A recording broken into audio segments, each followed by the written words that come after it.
So hey WhatsApp guys, আজকে আমরা দেখো কোথায় এসে বসছি। আজকে আমরা খেলতেছি নিজের ম্যাচ। এখানে দেখতে পাচ্ছ, এখানে আমরা সবাই মিলে ম্যাচটা বিছিয়ে নিছি। আমরা মাঝখানে খেলতেছি না, আমরা স্ট্রেইট এই যে লেগ ও পিছনে কিছু নাই, পিছনে বর্তমানে কিছুই থাকবে না, আমরা স্ট্রেইটে খেলবো যেখানে দেখতেছো। এটা আসলে আমাদের একাডেমিতে আজকে কোচ স্যার কেউ আসে নাই, আমরা নিজেরা থেকে একটু পাকনামি করে খেলতেছি। এখানে ম্যাটটা বিছিয়েছি দেখতে পাচ্ছ, অ্যান্ড আকাশ থেকে একটু পানি পড়তেছে, মনে হয় বৃষ্টি নামতে পারে।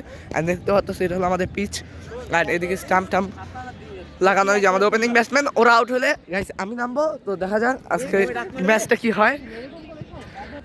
তো এখন আমাদের মাঝখানে খেলাটা শুরু হবে, আমাদের দুজন ওপেনিং ব্যাটসম্যান, 10 ওভারে খেলা। তো আমরা এখন আসছি 4-5 জন, মানে 7 জন আসছি মোট, অ্যান্ড আমরা খেলতেছি 15 ওভারে ম্যাচ। তো ম্যাচটা বেশি কথা না বলে শুরু করা যাক।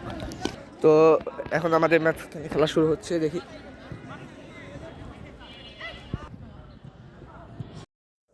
তো গাইজ এখন আমি করতে এসে পড়েছি ভয়েস ওভার, অ্যান্ড দেখছো আমাদের প্রথম বল নিয়ে নিল ট্যাপ করে একটি রান। অফের ফল লেগে পেয়েছে, সেটা কোনো পরিবর্তন নয়। স্বপ্নিল বোলিংয়ে আজ তার শট আসবে না কোনো রান, কিন্তু হয়েছে গেল শট। এই দেখো আসি বলার নিয়ে গেল ধরে, রান নিল। এই তার শট, ক্যাচ উঠেছে, কিন্তু বোকাচন্দ্র ফিল্ডার ক্যাচটি ছেড়ে দিয়েছে। এই দেখো আমি নেমেছি ব্যাটিং এ। এতক্ষণ কিন্তু আমি অন্ধকারে ভিডিও করিনি, খালি আমার ভিডিওটাই আমি করেছি। এরকমটা কোনো কিছুই না, কারণ ভিডিও করেছে আমাদের বন্ধু বান্ধব, কারণ আমি তো করছি ব্যাটিং, আর অন্য সময় ছিলাম আমি প্যাড আপ করে। তো দেখছো আমি কিভাবে মারলাম শট মেরে নিয়ে নিলাম রান, সেটা কোনো বড় ব্যাপার না। বড় কথা হচ্ছে, কি বড় কথা, কোনো কিছুই বড় কথা না ভাই। অ্যান্ড ম্যাটের যে অবস্থা, মানে আমরা কিন্তু পিছেও খেলতেছি না, নষ্ট ম্যাটে খেলতেছি, বল উঠেই না। বল যদি যেটা উঠার কথা সেটা নেমে পড়ে, যেটা নামার কথা সেটা উঠে পড়ে। তো বুঝতেই পারছো ব্যাটসম্যানদের জন্য রান করা কতটা কঠিন ছিল। এই পিচে যদি তুমি 30 রান করো, তার মানে তুমি 80 রান করেছো। 80 রান করেছো, বুঝতে পেরেছো তো। সেটা বড় কথা না, আমি 32 রান করেছি, এই জন্যই বলছি 80 রান করেছি।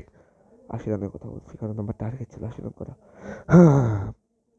বাট আমি নট আউট ছিলাম। তো এই দেখো আমাদের ব্যাটসম্যান আরেকটি শট অ্যান্ড 4টি রান। এবার আমি আছি batting A, spinner Swapnil the pace বলার, হোয়াট এ শট, এবং 1টি রান। থ্রো করেছিল, কিন্তু কোনো লাভ হলো না। ভালোভাবে কথা বলতে কি হয়ে যায়। এই তো মাহির ব্যাটিং এ, ব্যাটের কানাচি লেগে 4টি রান, মাত্র 4টি রান, হাফ সেঞ্চুরি। মাহিরের হাফ সেঞ্চুরি, এটা কি হলো, মাহির হাফ সেঞ্চুরি করে ফেলেছে। অবভিয়াসলি আমাদের টিমের প্লেয়ার বলে কথা, আমিও হাফ সেঞ্চুরি করতে চেয়েছিলাম ভাই, করতে পারি নাই। আমার মনের দুঃখ দিয়ে ভরে যায়, এত দুঃখ কই রাখা যায়, কমেন্টে বলে যাও। এবার আমি ব্যাটিং এ এখন মারবো শট, সোজা মেরেছি, ফিল্ডিং মিস এবং 1টি রান। এটা কিন্তু যদি ভালো পিচ হতো, যে শটটা আমি মেরেছি এবং ভালো বল হতো, তাহলে এই শটটি 4 হতো। আসলে আমাদের বলটিও ভালো ছিল না, অ্যান্ড নতুন বল ছিল না আর কি, আর ব্যাটটাও ভালো ছিল না। ম্যাচের জন্য সবসময় নতুন বলেই খেলা হয়ে থাকে। কি শটটা মারছিলাম ভাই। অ্যান্ড আমাকে কিন্তু লাইক করে দাও, কমেন্ট করে দাও, শেয়ার করে দাও, এগুলো বলতে কেন হয় হ্যাঁ? আমি তো খেলবো না, আমি কিন্তু চলে যাব। এই দেখো আবার 4টি রান। What a shot. আবারও বল। ব্যাটসম্যান নিজের 55 রানের মাথায় ঘরে ফিরেছে, আর আমাদের যে প্রথম আরেকটি ওপেনিং ব্যাটসম্যান নেমেছিল, সে করেছিল 40টি রান। 40,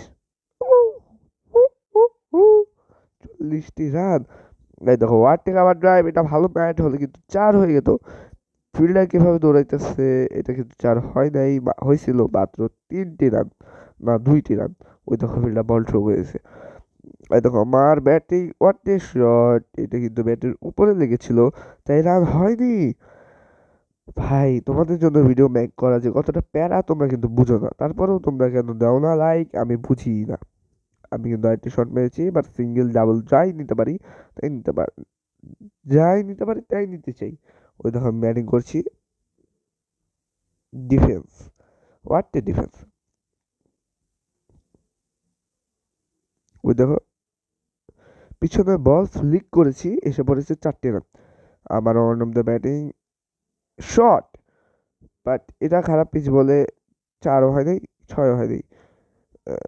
বাউন্ডারিটার সামনে বাউন্ডারিটা বড় ছিল, হয়তো ছোট থাকলে হয়তো 4 বা 6 হতে পারতো। এই যে 4টি রান, এই যে আবার শট, ব্যাটে কাছে লেগে 4টি রান, আবারও শট, এস অর্ণব খেলছে, এই তোর 4টি রান, না 2টি রান নাকি 3টি রান নাকি মিস হয়েছে, কিছুই বোঝা যাচ্ছে না গাইস। আবারও শট, নো বল, আবারও batting A S Arnab miss the ball. এরপরেই আমাদের পরের ব্যাটসম্যান আউট হয়ে যায় অ্যান্ড আমরা অল আউট হয়ে যাই 132 রানে। অ্যান্ড ওদের টার্গেট হয়ে, আমরা কিন্তু খেলছিলাম 14 ওভার, অ্যান্ড ওদের টার্গেট হয়ে দাঁড়ায় 133 রানে। ওদের শুরুটা ভালোই হয়েছিল, ওদের batsman dependable batsman Mushfiqur Rahim not, Badilur Rahim ও খেলছে, দেখো ও কিন্তু আজকে এত ফাটাফাটি ব্যাটিং করবে, কি বলবো, ওরা ফাটিয়ে ফাটিয়ে ফেলবে। দেখো ওরা কি ব্যাটসম্যান করে। এটা হলো নেক্সট ব্যাটসম্যান বর্নিলের ব্যাটিং, এই দেখো কিভাবে করে সিঙ্গেল বের করছে। বর্নিলের ব্যাটিং, আবারও ব্যাটিং ব্যাট করছে, বল চলে গেছে ব্যাটের বাইরে। আবারও বলিং, হোয়াট ব্যাটিং করছে, কিন্তু ভালো ব্যাটিং করছে ব্যাটসম্যান। এটা দেখো আমাদের তালে বলিং করছে, ওর বলিং কখনই লাইনে যায় না। এই দেখো আবারও বাইরে ছিল ব্যাটসম্যান, দয়া ভায়া করে মেরে দিয়েছে। এই দেখো ওয়াইড দিয়ে ওর রিয়াকশনটা দেখো, না না না না, আবারও এত ওয়াইড দিলে কিভাবে চলবে। তাহলে তুমি যদি ভিডিওটা দেখে থাকো, তুমি তোমার ওয়াইড দেওয়াকে বন্ধ করে দাও। ওর সাথে আমরা যখনই ম্যাচ খেলি ওখানে ওয়াইড দিয়ে দিয়ে দিয়ে দিয়ে দিয়ে দিয়ে দিয়ে দিয়ে দিয়ে দিয়ে দিয়ে দিয়ে দিয়ে দিয়ে পাগল করে ফেলেছে আমাদেরকে। অ্যান্ড শীতকালের মধ্যে কম্বলের নিচে বসে বসে কম্বলের বাইরে বসে বসে কটা মজাটাই আলাদা। এই তার শট, এবং এটা হয়ে গেছে 4টি রান। এভাবেই কিন্তু বর্নিল নিজের দলের আশাটা বাঁচিয়ে রাখে, কিন্তু কোনো লাভ নেই ভাই, আমরা সুপার ডুপার। আমি কিন্তু বর্নিলকে আউট করছিলাম, মানে দেখবা, এই দেখো আমার ওভার আসবে, আমার ওভারে দেখবা একটি বলের ভিডিও মিসিং, পরের বলে দেখবা নতুন ব্যাটসম্যান, আসলে ওকে আউট করছিলাম আমি, কিন্তু ভিডিওটা ক্যাপচার করতে পারিনি। এই দেখো এর পরের বলটাতে মনে হয় ওকে আমি আউট করবো, এই দেখো মাঝখানে কাট হয়, আর নতুন ব্যাটসম্যান, বুঝতে পারতেছো, ওকে কিন্তু আউট করছিলাম আমি, and ধরতে গেলে কিন্তু ম্যান অফ দ্য ম্যাচের ট্রফিটা আমি পাই, কিন্তু ম্যান অফ দ্য ম্যাচের ট্রফি ছিল না, কারণ বাজেট কম। তোমরা যদি কেউ স্পন্সর করতে যাও তাহলে তাড়াতাড়ি আমার ইমেল করে দাও, আমার ইউটিউব চ্যানেলের নিচে আমি ইমেইলের নামটা দিয়ে দেবো ডিসক্রিপশন বক্সে। আর এই দেখো শট, সব খেল, তুই কি খেলছিস সেটা বাড়া, তুই এইসব খেলতে পারিস না বাড়া, ঠিক আছে। তো এই দেখো আমাদের মাঝখানে Rafin, the best batsman of the all time, he is a master blaster. আবার খেলেছে 80 রান, কিন্তু ওরা কিন্তু আউট হয়ে যাবে, দেখো এখনই আউট হয়ে যাবে। আমার বল, এই দেখো একটু এভাবে কি বলবো, মাঠে কিন্তু মানুষ বেড়ে গেছিল, কাঠের বল মানুষের গায়ে লাগলো, কিন্তু এই দেখো একটি শট খেয়েছে এবং আউট হয়ে গেছে, আমরা জিতে গেছি 35, না না 55 রানে। Thanks for watching, by.